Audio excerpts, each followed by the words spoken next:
Normal dance में sir 15-20 minute में शरीर थक के एकदम चूर हो जाता है। इसमें लगभग 1.5-2 घंटे में भी एनर्जी आ ही रही थी, जैसे लगातार डांस करने पे। तो ऊर्जा, एनर्जी का संबंध फिर किससे हुआ?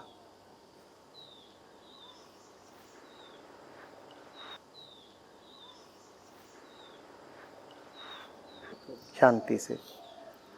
मैं उसको थोड़ा और साफ करके बोलूं तो ऊर्जा का संबंध हुआ आत्मा से। जब कुछ भी आत्मिक होता है तो तुम पाते हो कि उसके लिए तुम्हारे पास ऊर्जा की कमी नहीं है।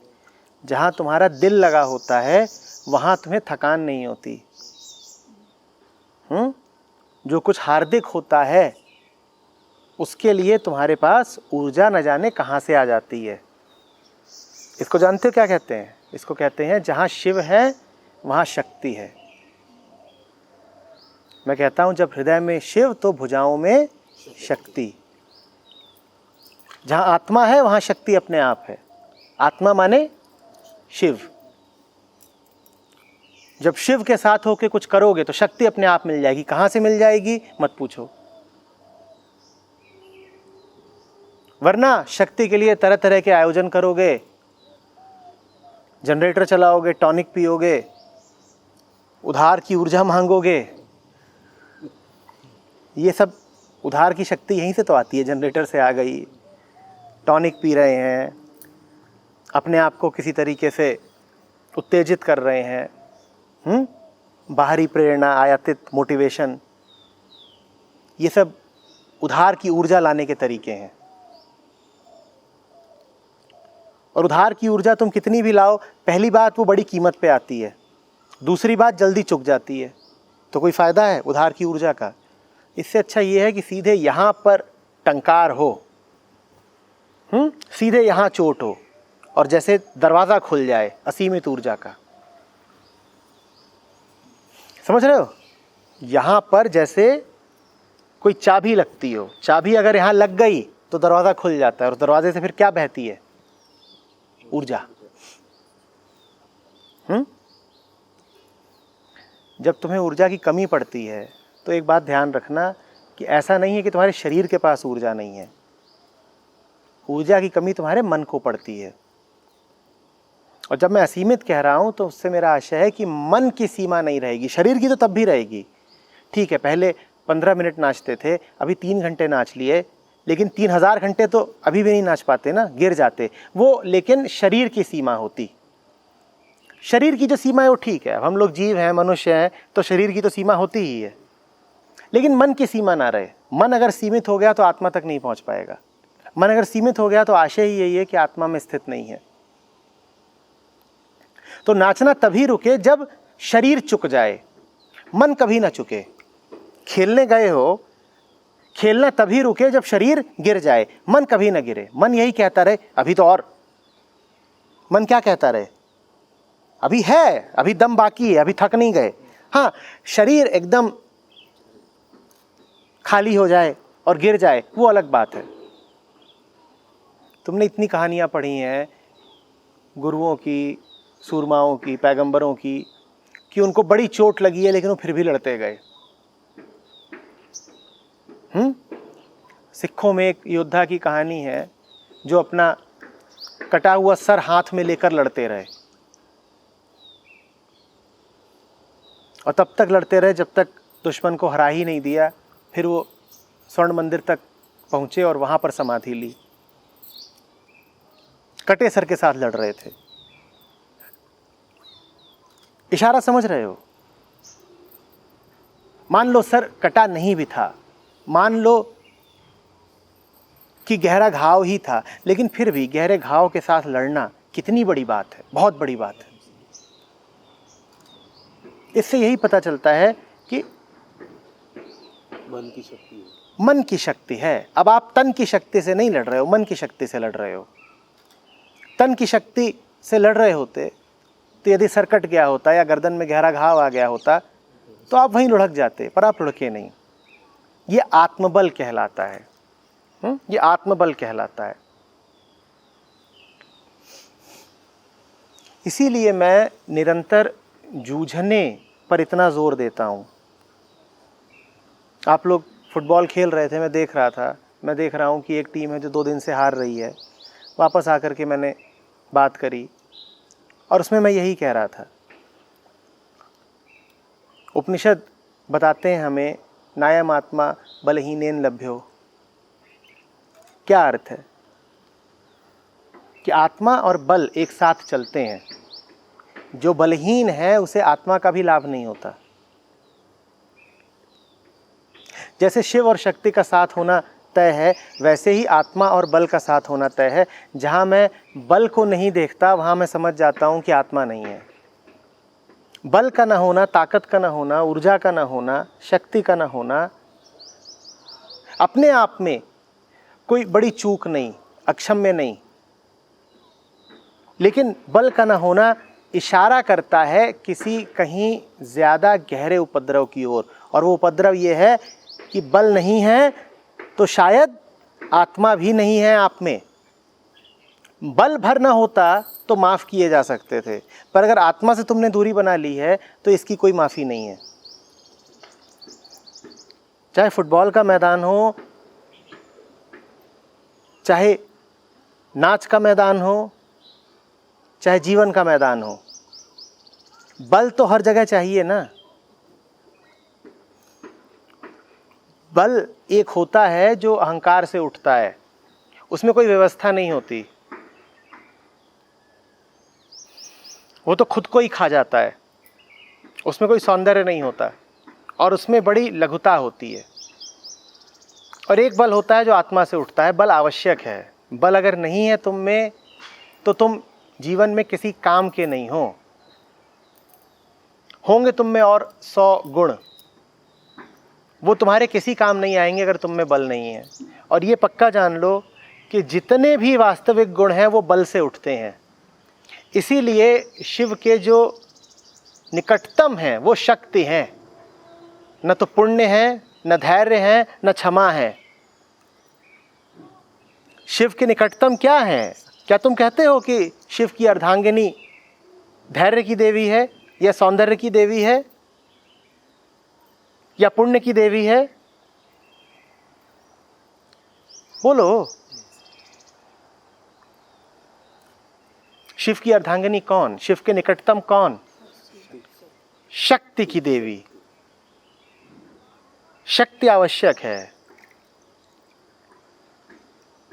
जिसकी शक्ति न उठता हो, न उठती हो,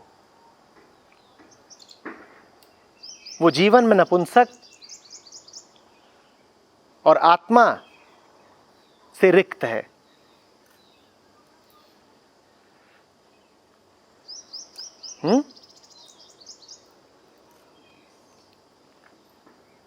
मैं भी कह रहा था कि कबीर कहते हैं सूरा से सूरा मिले तब पूरा संग्राम। और उसका एक सुंदर उदाहरण है कि बुद्ध से अंगुलीमाल मिल रहा है। बुद्ध राज्य के राजकुमार और अंगुलीमाल जंगल का राजा, इसीलिए वो समर्पण भी कर पाया। दो ऐसे मिल रहे हैं जिन दोनों में ही ताकत है। समर्पण करने के लिए भी बड़ी ताकत चाहिए। कोई टुच्चा ठग या लुटेरा होता तो वो थोड़े ही बुद्ध के सामने नतमस्तक हो जाता। नतमस्तक होने के लिए भी बड़ी शक्ति चाहिए। नतमस्तक तुम होते हो शिव के आगे, और शिव के आगे सर्वप्रथम कौन नतमस्तक होता है? स्वयं शिव की अर्धांगिनी, जो कि नाम है शक्ति।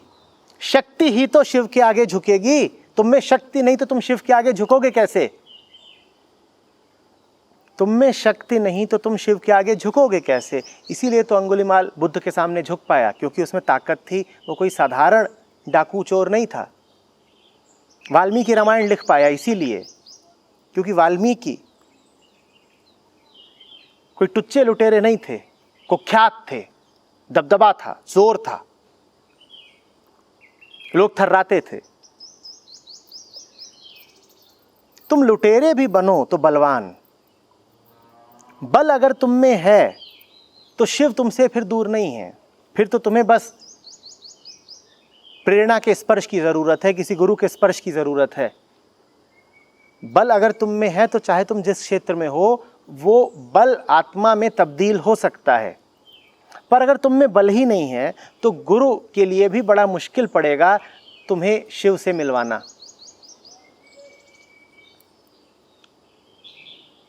समझ में आ रही है बात?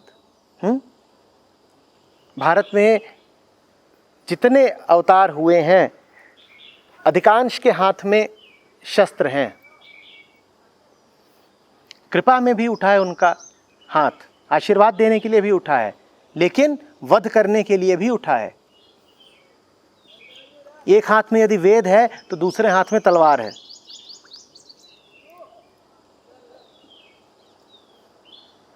तुम्हें अगर तलवार धारण करने की शक्ति नहीं तो तुम वेद भी नहीं उठा पाओगे।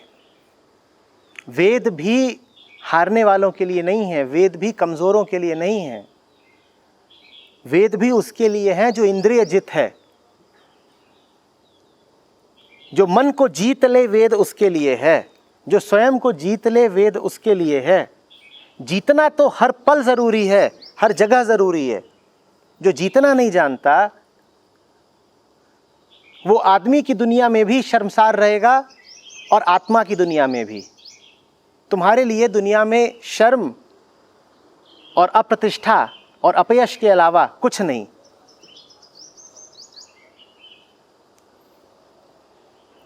शक्ति का संधान जरूरी है।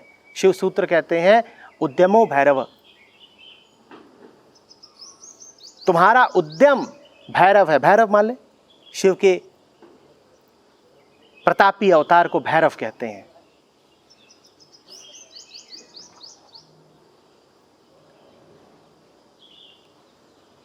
उद्यम करोगे कहां से जब तक शिव तुम्हारे साथ नहीं, भैरव तुम्हारे साथ नहीं।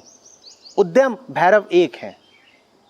अब तुमसे उद्यम हो नहीं रहा है। फुटबॉल का मैदान है, इधर से उधर भाग नहीं पा रहे हो, भीतर से तुम्हारे बल नहीं उठ रहा है कि सामने वाले दल पर चढ़ बैठे।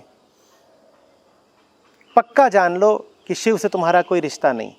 पक्का जान लो कि तुम अहंकार में, तमस में, अंधेरे में डूबे हुए हो। नहीं तो इतनी लचर और दुर्बल हालत तुम्हारी हो नहीं सकती थी। मैं फिर कह रहा हूं, मुझे दुर्बलता मात्र से खेद नहीं है, कमजोरी मात्र से मुझे क्षोभ नहीं है, पर कमजोरी इस बात का इशारा है कि तुम्हारा आत्मा से कोई संबंध नहीं, इसका मुझे बहुत खेद है।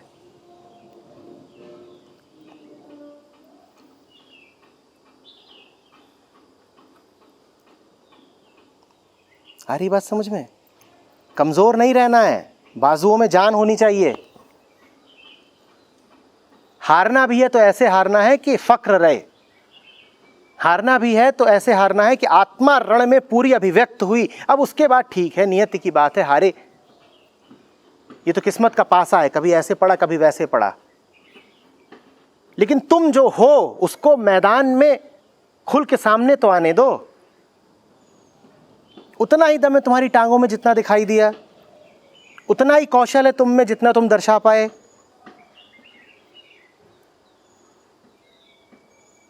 रचना अगर त्रुटिपूर्ण हो, अधूरी हो, तो रचनाकार के लिए यह लज्जा की बात होती है। भगवान को क्यों लजाते हो? उसे भी लगता होगा किसको रच दिया। भगवान वो रचयिता है जो अपनी रचना में खुद आके बैठता है, जो अपने आप को रच के खुद जमीन पर उतरता है। ऐसा तो नहीं होगा ना भगवान जैसा अभी खेल के मैदान पर था, आलसी, तामसिक, तोंदू। एक तरफ फुटबॉल लुढ़क रही है, एक तरफ तुम लुढ़क रहे हो।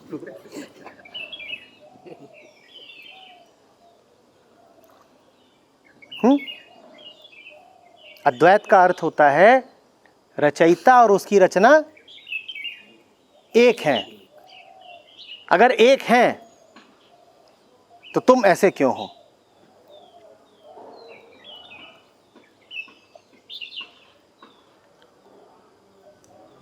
सर मैदान पे हर कोई चाह रहा था कि मैं मतलब अच्छा करूं, जैसे कोई कर पा रहा है, कोई नहीं कर पा रहा है, जो नहीं कर पा रहा है सर वो कितना जिम्मेदार है इस चीज़ की। पूरा। लेकिन सर वो तो चाह रहा है ना कि मैं कर पाता, उसकी पूरी इच्छा तो उतनी इच्छा है जितनी जो कर रहा है उसकी भी। और अगर मेहनत किया उतनी, तो अगर उस जब कर सकते हो तब चाहो, तो चाहना क्या है? जो क्षण करने का है उस क्षण में तुम चाहो, तो ये चाहत क्या है? बेईमानी और पलायन। जिस क्षण में तुम्हें कर गुजरना था उस क्षण में तुम बैठ करके चाह रहे थे, ये तुम क्या कर रहे हो? क्या कर रहे हो? बेईमानी कर रहे हो। वालसियों की कहानी सुनी है ना, कि जामुन के पेड़ के नीचे बैठ गए हैं, लेट गए हैं,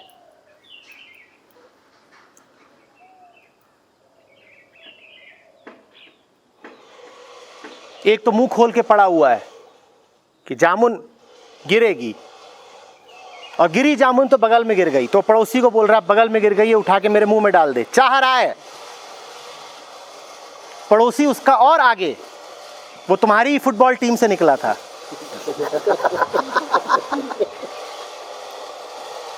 तो वो कह रहा है कि जरूरत क्या है डालने की, इस क्षेत्र में भूकंप आते रहते हैं अक्सर, आएगा, जरूर आएगा, और पेड़ हिलेगा और जामुन बरसेगी। बोल लेना। चाहो।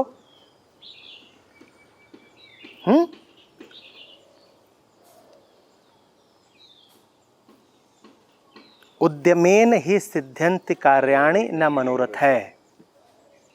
मनोरथ माने इच्छा। उद्यमेन ही सिद्ध्यन्ति कार्याणि, करने से काम होते हैं, इच्छा से नहीं। उद्यम माने मेहनत। उद्यमेन ही सिद्ध्यन्ति कार्याणि न मनोरथ है। नहीं सुप्तस्य सिंहस्य प्रविशन्ति मुखे मृगा। सिंह भी सो रहा हो तो उसके मुख में आके मृग नहीं घुस जाएगा, उसे भी उद्यम करना पड़ेगा। गोल खुला भी हो तो भी हिट मारनी पड़ती है, अपने गोल की तरफ नहीं, प्रतिद्वंदी के गोल की तरफ।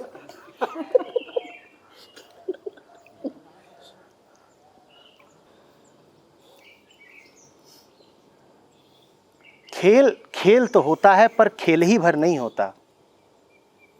जीवन में कुछ भी मात्र उतना नहीं होता जितना वो दिखता है।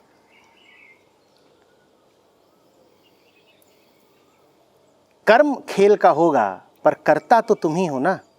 जो तुम करता खेलते वक्त हो वही तुम खाते वक्त भी हो, वही तुम पढ़ते वक्त भी हो, वही तुम व्यापार में हो, वही तुम दफ्तर में हो, वही तुम हर जगह हो। तुम्हारा ही चरित्र निकल के सामने आ रहा है खेल के मैदान में।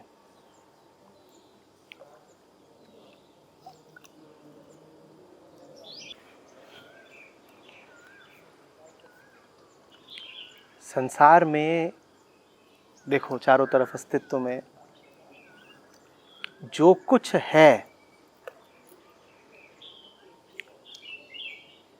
वो अपनी जगह पर पूरा है। यहाँ तुम्हें इतने पौधे दिख रहे हैं, ये सब कभी न कभी बीज रहे होंगे। अब बीज बन के ये प्रकट हुए हैं तो पूरे प्रकट हुए हैं ना।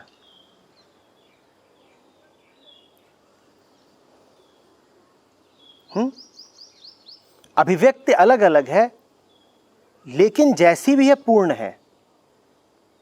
पीपल पूरा पीपल है, अधूरा पीपल तो नहीं है। घास है तो पूरी घास है, आधा पीपल नहीं है।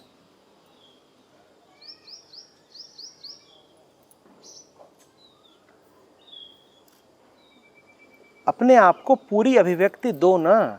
जीवन है ही इसीलिए, खुलने के लिए, पकने के लिए। अभिव्यक्ति, एक्सप्रेशन, यही जीवन का उद्देश्य है।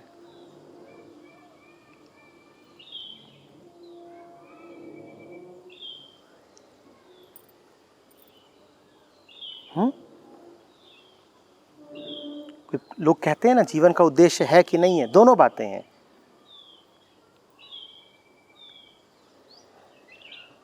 शिव भी सत्य, निराकार, और शक्ति भी सत्य साकार। शिव होके देखो तो जीवन पूर्णतया निरुद्देश्य है, और शक्ति होकर देखो तो जीवन का उद्देश्य है क्या? शक्ति की अभिव्यक्ति, क्योंकि शक्ति तो अभिव्यक्त है। दोनों को साथ साथ चलना है। हृदय पर किसी भी उद्देश्य से अछूते रहो ना, कोई उद्देश्य नहीं है,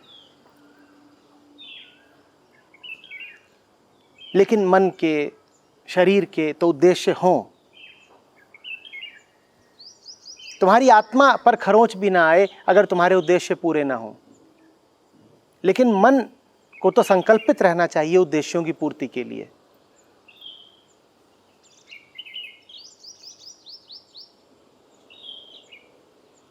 आत्मा को ही शोभा देता है निरुद्देश्य होना, तुम्हें नहीं शोभा देता, क्योंकि तुम आत्मा नहीं हो।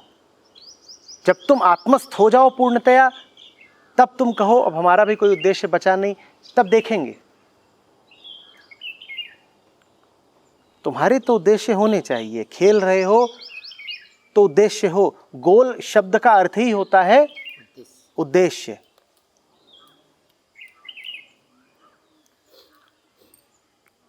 तुम गोल तब मत मारना जब तुम्हारे जीवन में गोल ना बचे। जीवन तो तुम्हारा गोलों से परिपूर्ण है कि नहीं? जीवन में तो तुम्हारी 1000 चाहते हैं, 1000 तमन्नाएं हैं, तो फिर खेल के मैदान पर गोल क्यों नहीं? हारते हारते हारना आदत बन जाती है, और आदत अगर लंबी खींचे तो चरित्र बन जाती है।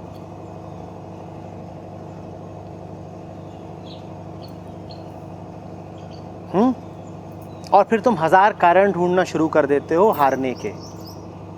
फिर तुम्हें हारने के पीछे कोई ना कोई वजह और तर्क मिल ही जाता है। हारने को चरित्र मत बना लो, क्योंकि हारने को अगर चरित्र बनाया तो आत्मा से हाथ धो बैठोगे।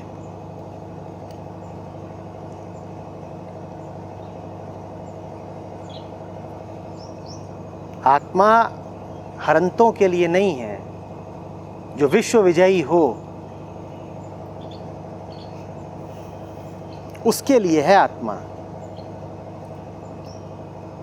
जो स्वयं को जीते वो कहलाता है महावीर।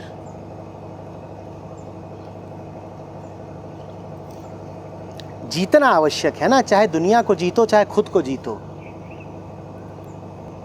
भक्ति की भाषा में अगर इसे कहें तो ऐसे कहोगे कि मन सेवक है, आत्मा स्वामी। मन भक्त है, आत्मा भगवान।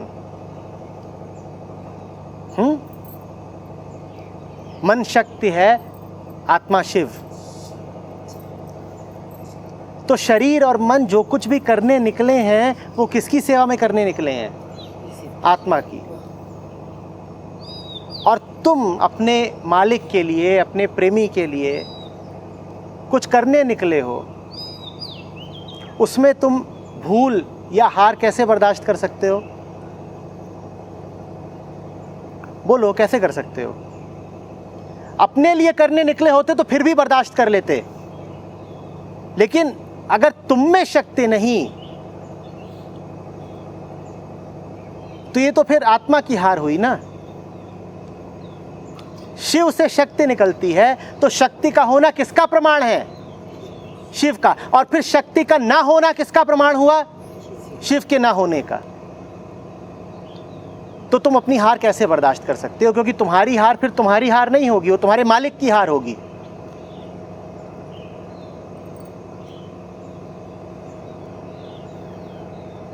तुम हारते तो कोई बात नहीं थी, तुम्हारी वजह से मालिक हारे, ये तुम होने दोगे क्या? बोलो।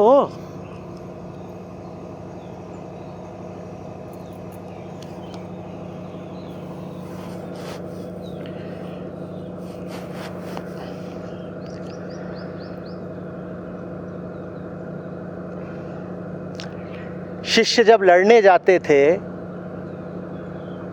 तो कहते थे या तो जीतेंगे नहीं तो वापस नहीं जाएंगे, क्योंकि अगर हार कर वापस गए तो गुरु को मुंह क्या दिखाएंगे। शिष्य की हार किसकी हार होती? गुरु की हार होती। तो हारा हुआ शिष्य क्या साबित कर देता कि गुरु हार गया। तो कहते थे अगर हम हारे तो हम लौट के ही नहीं जाएंगे।